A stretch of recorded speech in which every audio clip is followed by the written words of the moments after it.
faisais toujours. J'en étais faisant toujours attention. Puis je regardais cet homme prier, mais il avait une façon de prier. Écoutez, c'était exceptionnel, mais je vous promets, hein, c'était exceptionnel. C'était quelqu'un que j'aimais comme un père. Je l'admirais. C'était un homme comme vous et moi.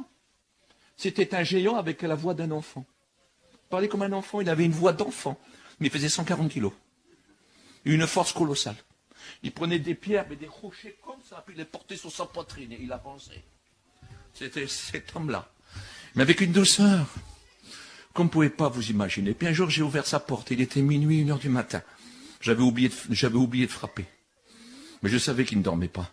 Parce que souvent, il travaillait toute la nuit. Et puis, j'ai ouvert sa porte. Puis, il était sur la banquette, comme ça, les pieds allongés. Puis, il était en prière. Et je vous promets que son visage brillait aussi fort que la lune. J'ai eu peur. J'ai fermé la porte et je suis parti. Je ne l'oublierai plus jamais. Il avait un éclat sur lui. Quelque chose d'exceptionnel. Et puis il parlait à tout le monde. Écoutez, l'âme d'un Gaucho avait une grande valeur. L'âme d'un Espagnol avait une grande valeur. L'âme d'un Catalan avait une grande valeur. Pourquoi je cite tout ça? Vous comprendrez, l'âme d'un Rome avait une même valeur. Il n'y avait pas de séparation. Écoutez, Mans, toute la journée, il parlait de Dieu. Mais toute la journée, il parlait de Dieu à tous ceux qu'il rencontrait, puis il priait pour eux. Il y avait toujours eu des miracles et des prodiges, constamment, jusqu'à sa mort. Un jour, il est rentré chez un curé. Il lui a parlé de Jésus-Christ. Il lui a dit qu'il était dans l'erreur. Et puis il a dit, tu dois être rempli maintenant du Saint-Esprit, être baptisé du Saint-Esprit. Il a mis ses 2 mains sur sa tête et le curé fut baptisé du Saint-Esprit. Ça, c'était mince.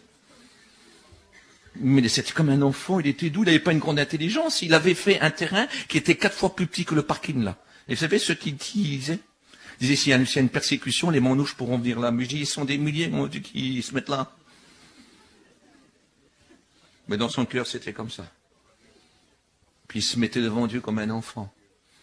Mais un enfant qui avait besoin de son père et qui aimait son père et qui ne voulait pas vivre sans son père et qui ne pouvait rien faire. Il s'allongeait par terre et il priait.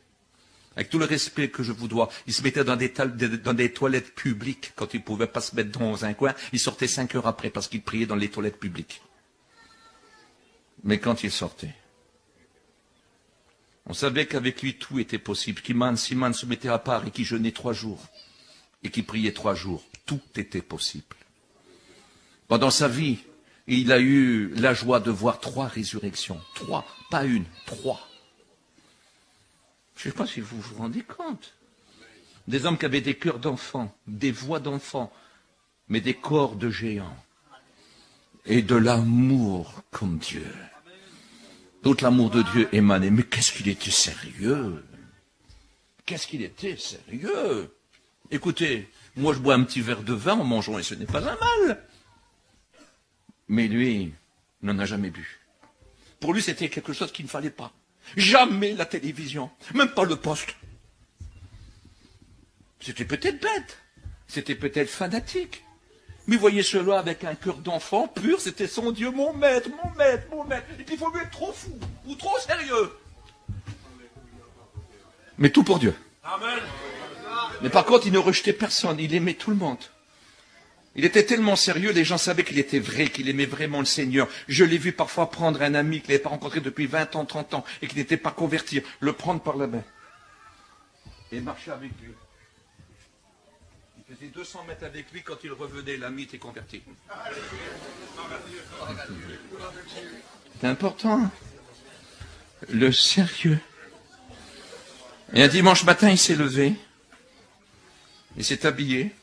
Il avait des chemises à fleurs, il avait un paletot rouge, un pantalon comme ça, des souliers avec des talons comme ça, et des bourrons. Il avait sa façon, on a l'impression parfois quand il s'habillait, qu'il s'habillait comme un clown. Et puis les cheveux étaient coupés là, avec une mèche qui faisait ça. C'était mince. Il n'y en avait qu'un. C'était un Duville, un homme bon. Et puis il a fait son culte. Puis il a prêché. rempli de l'esprit. Et après, il dit, on chante un cantique. Parce que moi, ça ne dérangeait pas de faire sa réunion, même s'il n'y avait personne, s'il n'y avait pas de pasteur avec lui, hein. Il dirigeait les cantiques, il rendait grâce, il prêchait, il priait pour les malades, tout ça, ça marchait bien avec lui, hein. Il n'y avait pas de plainte. Et s'il fallait le faire tous les jours, ça ne lui dérangeait pas. Et 3 fois par jour, ça ne lui dérangeait pas non plus. C'était ça, Mans. Et il dit, on va chanter un cantique. Et il a chanté ce cantique. À toi la gloire, ô ressuscité. Et puis il est tombé. Et la table était immense. Elle était comme cette table-là. Beaucoup plus épaisse encore et beaucoup plus large. Et puis, il est tombé sur cette table-là. Puis il est resté là. Comme c'est beau. Et puis c'était comme ça qu'il voulait finir. Debout comme un soldat. C'était Mans. Il faut jamais oublier ça. N'oublions jamais, parce que lui dit quoi que mort, il parle encore.